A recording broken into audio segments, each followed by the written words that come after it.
Hello, my name is Jonathon Miller Weisberger, and I'm here to give you a little tour of our Ethnobotanical Garden at the Ocean Forest Ecolodge. This garden is going on 21 years now. Many of the trees are getting quite old now, and coming to the fruition is quite a remarkable sight to see. And this is a special preview of the Ocean Forest Ecolodge's Ethnobotanical Garden called the White Hawk Trail for the International Herbal Symposium.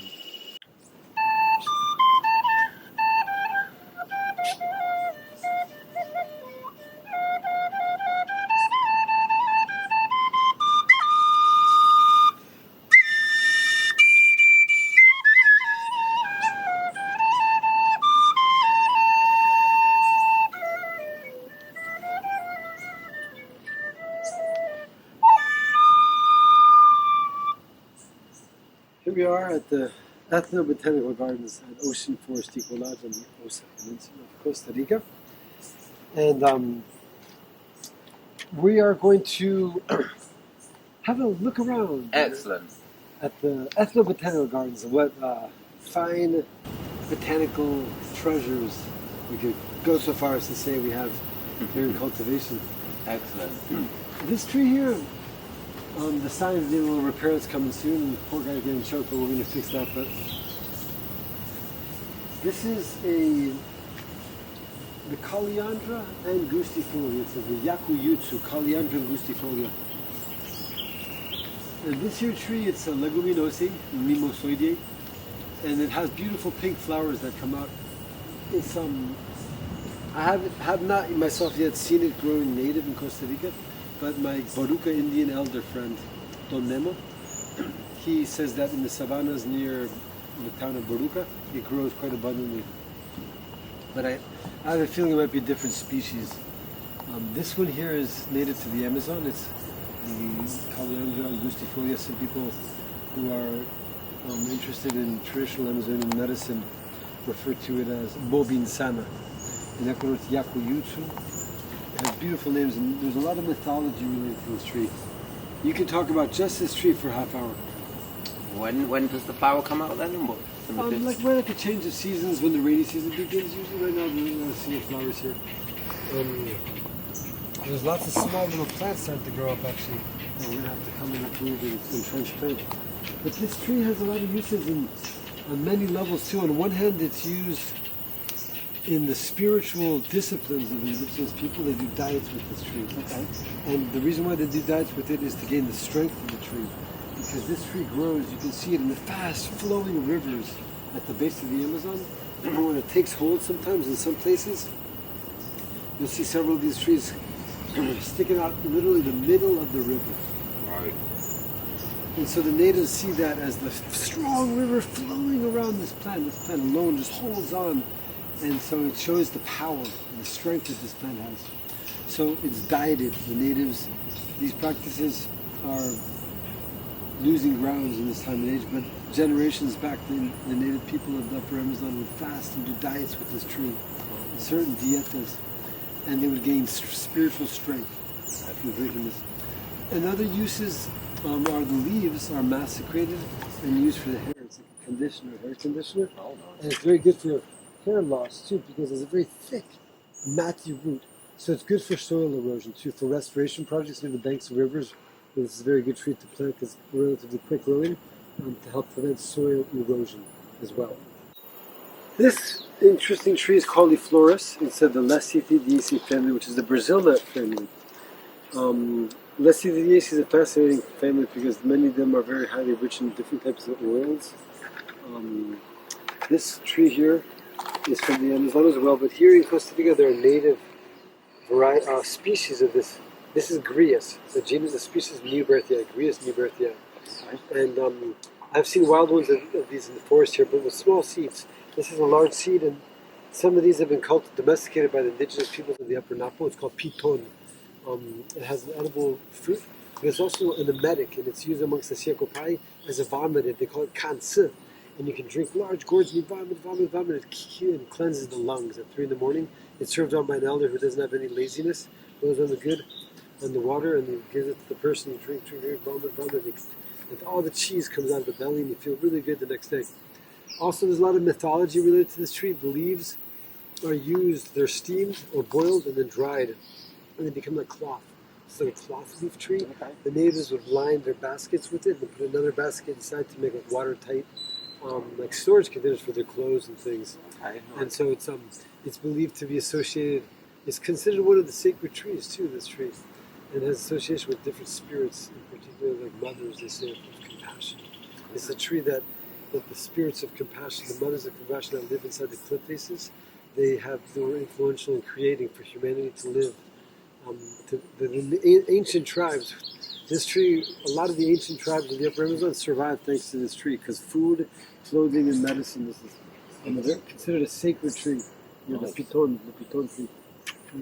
Nice all round tree then. Yeah, and it's called the Flores. Very beautiful. I like to call it just a funny English name, the Elmer's glue tree, because the flowers smell just like Elmer's glue. Take a whiff, like this white glue, wood glue.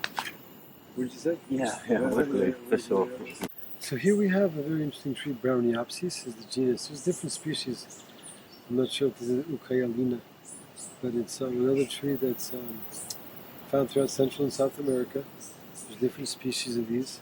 It's a legume. It has beautiful red flowers. There's a lot of incredible indigenous names for this. The sequoia call it Anyabukuma, which means the red snake caiman tree. And it's used for all the issues of women's medicine. There's lots of, the Quichua call it Cruz Caspi, crosswood tree, or Yawatpanga, the bloodwood tree. And again, they use it too as well for issues such as regulation of menstruation. And the young woman, when the first time that they have the first menstruation, they do certain vomiting. They vomit with this plant, and that helps them. And so it's an interesting tree that it also has a lot of mythology related to it as well too. The heartwood of the tree, the inside of the tree is, you can see this, the tree here, there is jet black, and the Guarani, they have a particular affinity to carving little necklace charms with this. And it's also the tree that's very strong that since the Siakopai, they use as a traditional tree to plant their yahe on.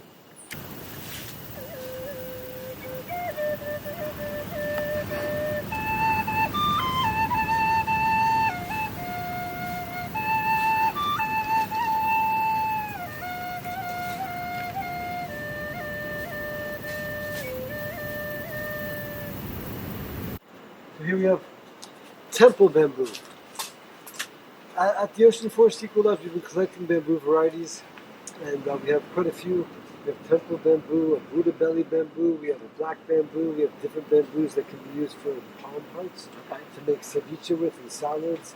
We have Bloodwood colombiana and the giant bamboo for building material too as well. So bamboo is an incredible material. We also have a flute making bamboo over there. So at some of the retreats and workshops we do, we can use the bamboo for different things like the instrument making. This is a very beautiful temple bamboo, and if you come a little closer, you can see there's a peculiar marking on it, which is really nice. Check out. See this here? It has these white lines underneath. On that, yeah. And it also has, this is all yellow with a few green lines going up. And so one of the reasons why I feel it's considered as temple bamboo is because it's called that because it grows very straight. The golden yellow color, I think, reminds one of like the golden light, which is like what we visualize surrounding like a spiritual temple. And the straight lines are like the energy flowing uninhibited, unimpinged. How many years of growth is this then? Well, this is like 5, maybe 7 years old. It's pretty relatively fast growing.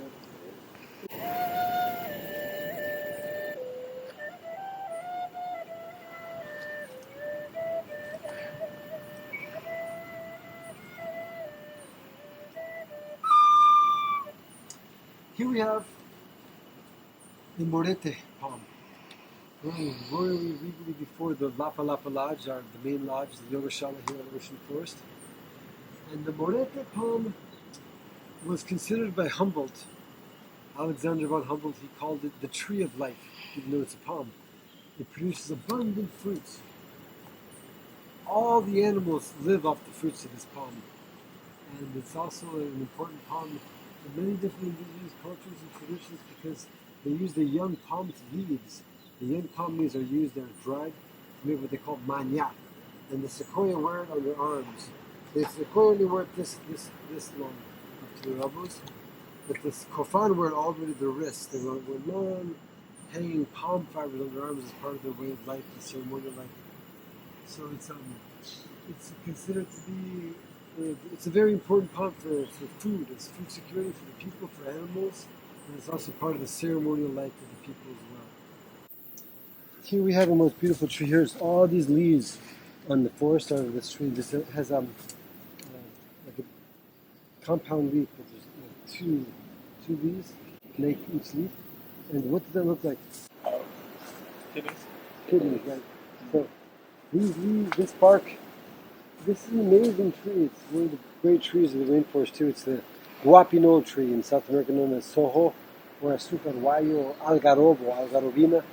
And it's Hymenaea. There's several species of Hymenaea. It's a legume. It's a giant canopy tree found native all throughout Central and South America. And from its sap, you can find resin. Actually, all the neotropical amber that's found in certain New World amber is the petrified resin of this tree. It's used as an incense. Amongst the sequoia, they consider it the most effective of the incenses for invoking the celestial spirits. The bark is also used as a very important cure for all the lower organ issues in the kidneys, urinary tract infections, bladder, ovaries, genital areas. It's a very important medicinal tree, but it has a catch-22 because the bark of the tree, when it has to be boiled and strained, because it has the resin that I'm sharing with you about, right? So that resin, if you don't strain it and drink it, they say can cause kidney stones and do more damage to the kidneys. So you have to filter it like 3 times through a fine cheesecloth to drink the water. The other thing is that this tree is a sacred tree, so it's believed, and my elders have informed me that if you cut this tree at the wrong time, it's considered a sin, and the tree can spiritually punish that person too. A lot of people feel like it has to be cut never in the morning, only in the late afternoon, and close to sunset, and you have to cut it not too deep, just on the surface of the tree. So you don't go down too deep. If you go too deep and you damage a tree, and the tree gets damaged, the person who harvests the material can get damaged too. And so it's a very effective tree for those kind of ailments. And it's an incense tree, which is amazing, and you can find veins where old trees have fallen down. Some people luck out. One time this old timer found a whole vein of sap. You have like 100 pounds of sap. It's like who knows how many generations old. It makes incredible incense that can be carved as amber. So yeah, this is the guapinol, the sugar powder tree, the fruits of which are like a powder too that you can eat, the sugar powder from the tree. And yep, here we are, the guapinol tree, the sugar powder tree. They also call it stinking toe tree because there's a big toe, like fruit looks like a big toe, and it's kind of stinky. But the powder from the tree, they only fruit every 3 years. The powder from the tree can be added to water and mashed up, and you drink it as like a pinol, as like a gruel. It's very good as a brain tonic, they say. And the fruits make nice instruments. One time we had a bunch of kids here. We found a whole bunch of fruits and animals eat them. And you can take a stick and knock it and make like a little sound. We formed a little band called the Crickets, right? Walking in the forest hidden, these making cool sounds. And it's distributed. But the interesting thing about this tree, the seeds of it, they have to be soaked in water for like 3 weeks for them to germinate. So that's why it's a very rare tree in the forest. You can find them more common in South America along swamp areas where the trees can fall into the swamps. And then there's a dry period when the swamp reduces, and they sprout, they grow along the edges of the swamp. Here it only grows in certain areas, very rare here. Here we see the Emperor's Baton, they call her Llama del Bosque, torch of the forest, another name, but this is originally from Asia. Costa Rica is like a mecca of plants from all over the tropics, and this we've got here from neighbors, but it has few people know that this, as it is right now, and you can boil it. You can just cut this, and these young flowers that can be steamed like an artichoke, and they are delicious. You can eat it with lemon, with olive oil, and salt. Forget it. Yeah, it's very, very nice eating here. And the leaves are good for aromatic baths because they're very. The leaves have a nice gingery smell. It's a beautiful plant, and it can be used for making baths. The leaves for aura cleanses. Here's a song that goes with this most blessed plant. It's known. Now gaining more popularity is the grandmother medicine, or yahe, or ayahuasca. In Spanish, Seriapsis capi, and the ancestral cultigens from the upper Amazon. Here we see beautiful flowers the vine flowers right at the time when the cicadas sing. You can hear the cicadas singing now. Always when the cicadas sing, the vine flowers. So the vine has an affiliation with the cicadas. We'll do a song. This song invokes music. This plant is about music. Here's a song related to the vine of Yahe.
Here we have the great medicine vine Yahe, Ayahuasca. It's used as an intestinal purge, anti-parasitic, and antiviral, antibacterial, anti-cancer, anti-plague, anti-parasite, anti-vermin.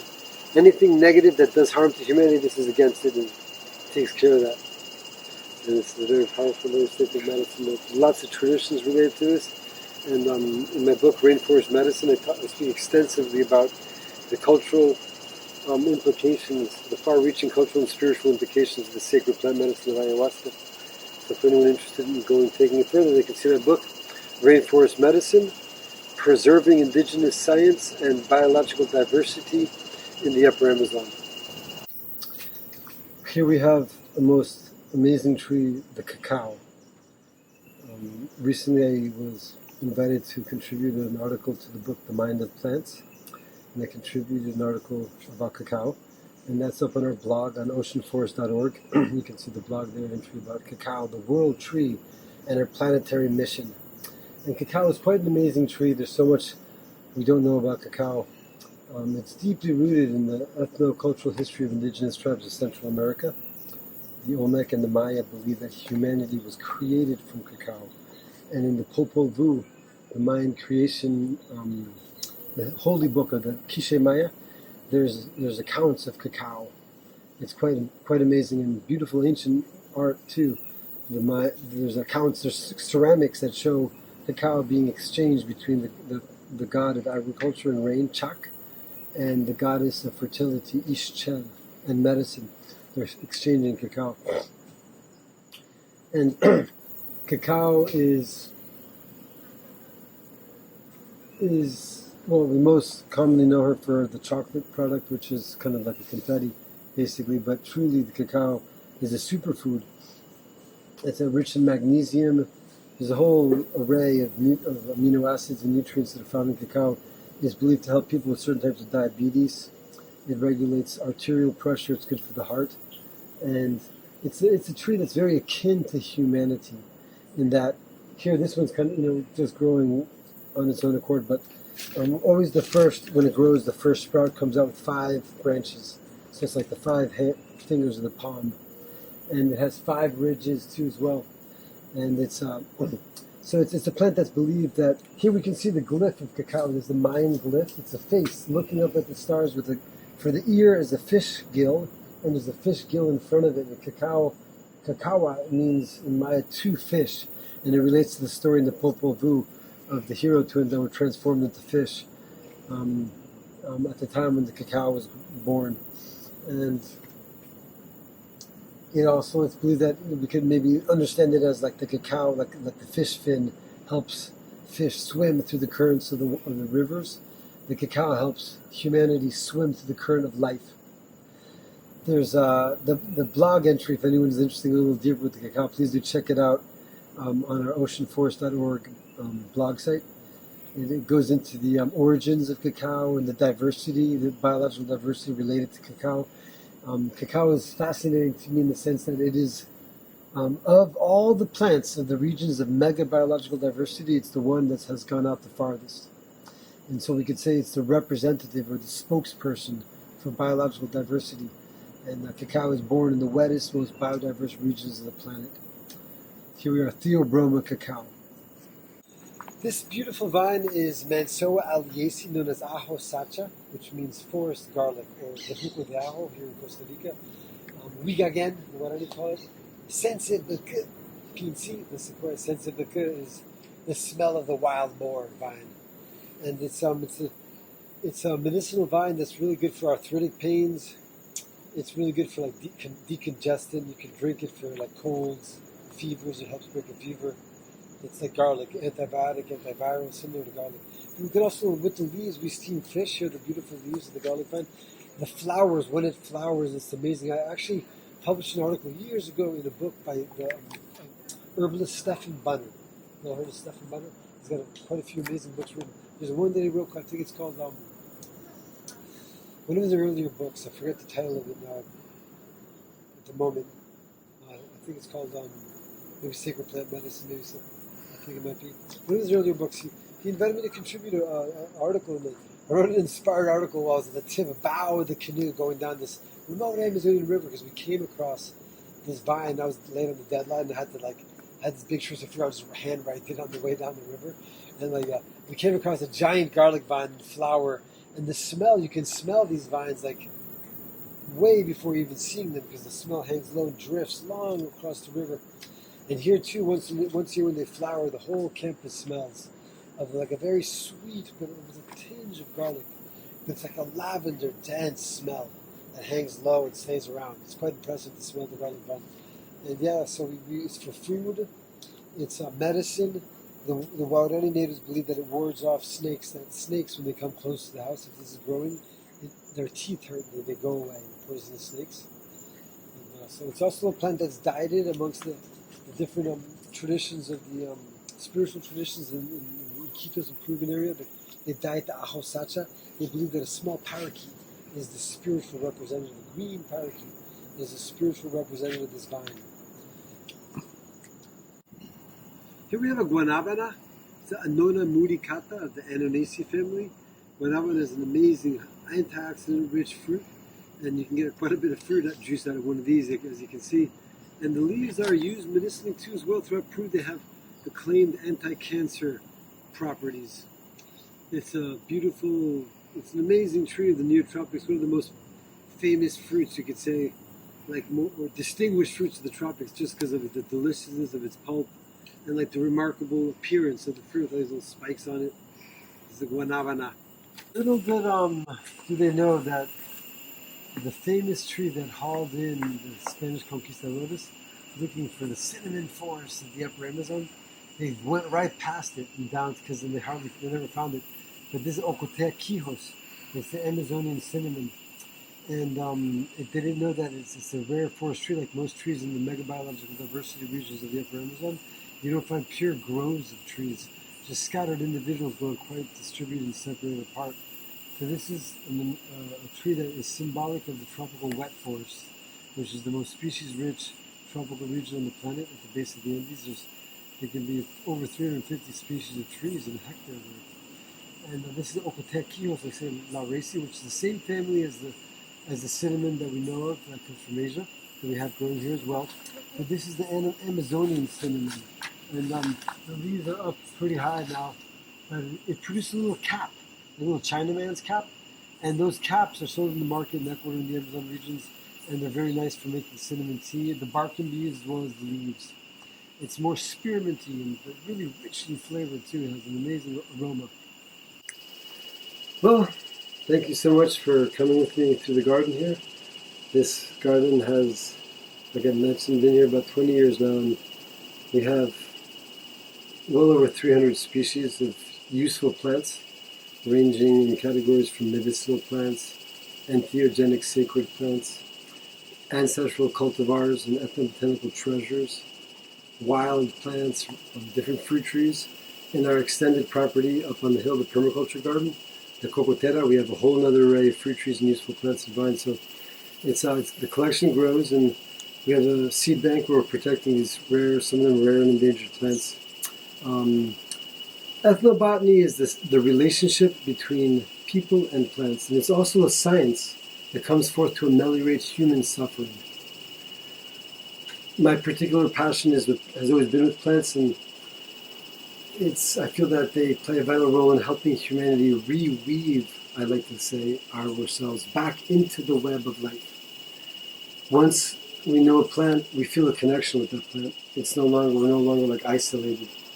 But we're reweaving. I look at learning and the study of plants like a process of reweaving ourselves back into the web of creation, because the first step is learning the names and the use of the plants. After that, we learn their uses, we learn how to harvest them, we learn much more subtle information about them, how to apply them. And we start seeing how the ethnobotanist or the herbalist is really, the gardener is also the weaver, a weaver of connections, a weaver of stories, and a weaver of experiences that help us and the plants come back together in a beautiful harmony. Thank you so much. I look forward to meeting you here in person, and for next year when the International Herbal Symposium is in presential form, if I'm invited back, it would be an honor to be with you in person. Thank you so much.